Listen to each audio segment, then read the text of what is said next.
Hey guys, it's Matt here, the Broken Supercoach, checking in. Looks like Supercoach is reset a little bit earlier, I guess because daylight savings here, I guess, but reset a little bit earlier. We've gone 2243, which is a really good score, so we're happy to be on a good end. 12k for the round, and we've moved up to 37. Still absolutely terrible, but we're moving, and we're making some really nice moves. This week, we've got to make 2 trades again. I don't think we'll boost, and there's going to be no down. So I'm really glad we kept that 200k. So let's jump right into it. Don't forget to hit a like and subscribe while this loads up. Geez, that was quick. Hopefully you had time to do that. So we don't do a huge on the channel. We don't do a huge review of every single game. Like, you watched them, you can see the scores. If you didn't watch them, yeah, whatever. Just look up the scores. It's no big deal. If you didn't catch the trade video though, we traded Chesser. Didn't trust he was going to do anything. He ended up scoring 40 tonight. No big deal. Constable we thought might be the sub. He wasn't, and then they won, so it's a bit awkward. Hopefully he comes back just to get us that price right. At the moment, he's a hole. I think he is sub-risk, though, so it is a little bit concerning. I prefer to start seeing him not named at all, so we have a second loop option, so we can start looping our defenders. And then, not a lot to talk about here. Our vice captain, Dacos, probably got a little greedy there. He was fine. 109, obviously didn't take the score. Went with Oliver, who scored 156. Again, correct captain call. So I've done a few good captain. I've actually nailed the captain 3 weeks running now, which is really unusual if you followed the channel over the last few years. It's extremely unusual for me to get the captain right every time, and I have this time. Led last week. Not led last week. Who did I do last week? I may have not got it last week, but gone in round 1. So either way, we're 2 of 3 if I didn't get it right last week. I don't actually remember now, but whatever. Yeah, we'll keep a hold of Jones for a little bit. He's probably good for about this. He's not a keeper. McKenna, we got him in. Lowest score of the year, but we had to take it for money-wise, and it sort of helped our defense line there. Not a lot to talk about here. Oliver's unbelievable. These guys are good. I was extremely worried about Philip, who was about 14 at half time, so happy with a 40-point second half. Would have loved to get any of these guys on, but that's rookie roulette. Sometimes you play and you lose, so that's rookie roulette. You could have started any of these guys. You're probably never starting long, but being that he averages the most out of all of them, you probably should start long, but I think he needs goals to really score. And, I don't apologise if you brought in Cameron on my advice, because Darcy Cameron's my boy, and I will rep him for life. I love him. Now, sadly, he's out, so you have to trade him. We're really lucky because we started him, so we're not using 2 trades in and out. Unfortunately, we're just going to use 1 to get rid of him. Luckily for us, we got 200k, so we'll be able to go to the...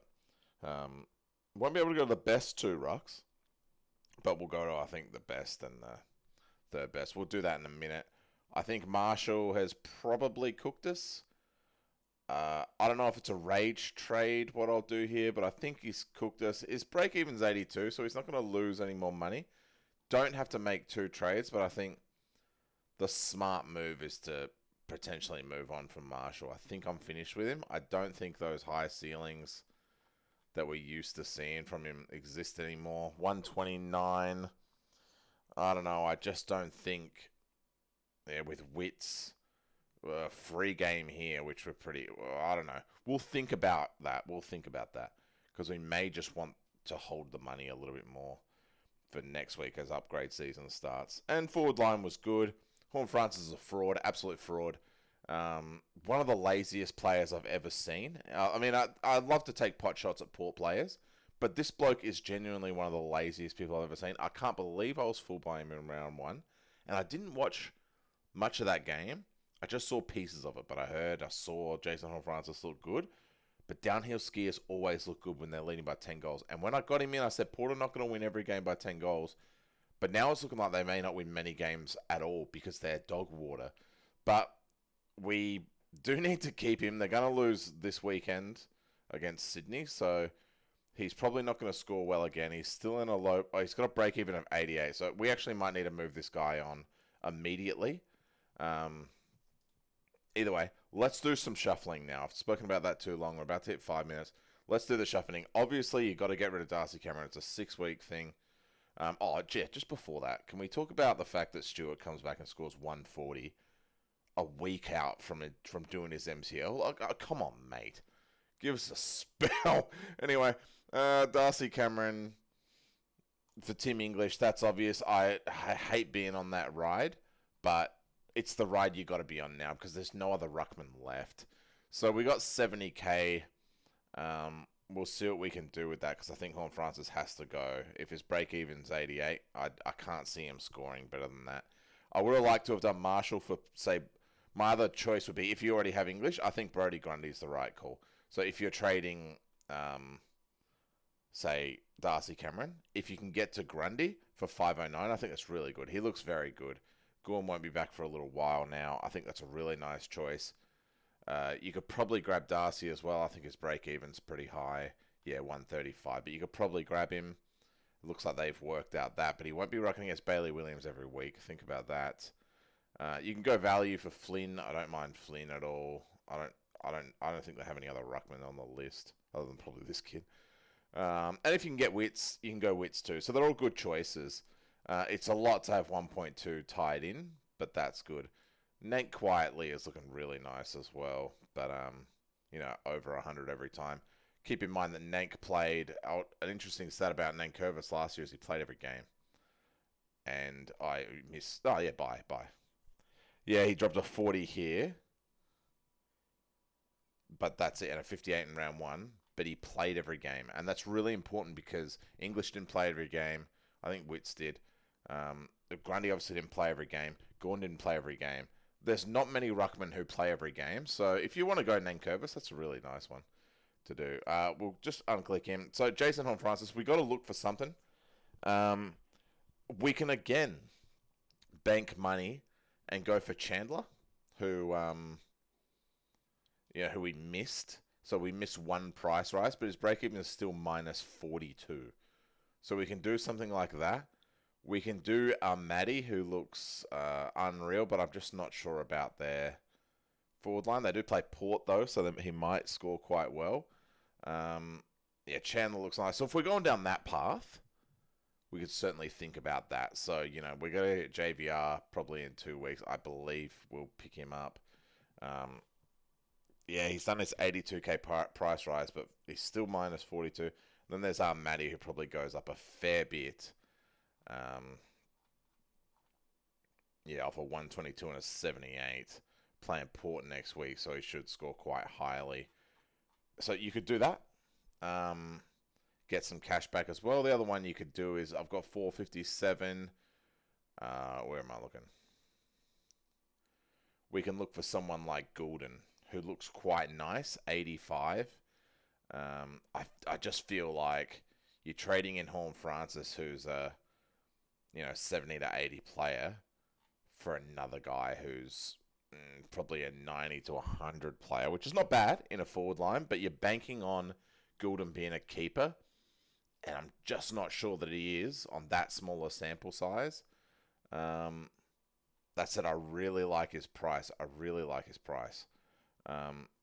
Baker's score is all in one round, so we're not too interested in that one. Some interesting thoughts there. Someone like Rochelle, who's popped off pretty nicely as well. Good value, but he's not a top 6, so you don't want to look at those guys. Yeah, I think Chandler's probably the one. Or Maddie. So I think we'll pick between one of those two. If we go, you've got to plan ahead though. So let's just say, for instance, we do go Joel Armadi. We put him in. He has to play, averages 100, so there's no big deal there. He has to play on field, sadly. It's not a bad run. We've got another 200k. So that, again, allows us to do something like... who's our next highest break-even? It will be... See, it's not really upgrade season. So we're a little bit worried. I suppose we could turn Marshall in. If we can give another look at Marshall, we can see if he looks any good. We can turn him into maybe one of the proper rucks, Wits. or probably Jared Witts. Outside of that, there's not a lot for us to do. So let's just hit that one because we can't get a keeper forward, but Horn Francis has to go. So let's do that. Pretty happy with that. We're back on the English ride. I say I'm pretty happy, but I'm absolutely not happy about that at all. English kills me. Lastly, I love to stay for the... Let's get the logos in. Sorry about the black bars. I love to give you a bit of footage in regards to captain choices. What are we going to do? Gee, we've got... Loot plays Sunday, so we can do whatever we want. We probably keep the C on Oliver, who does not play well against West Coast. Interesting. So we actually will avoid that, in fact.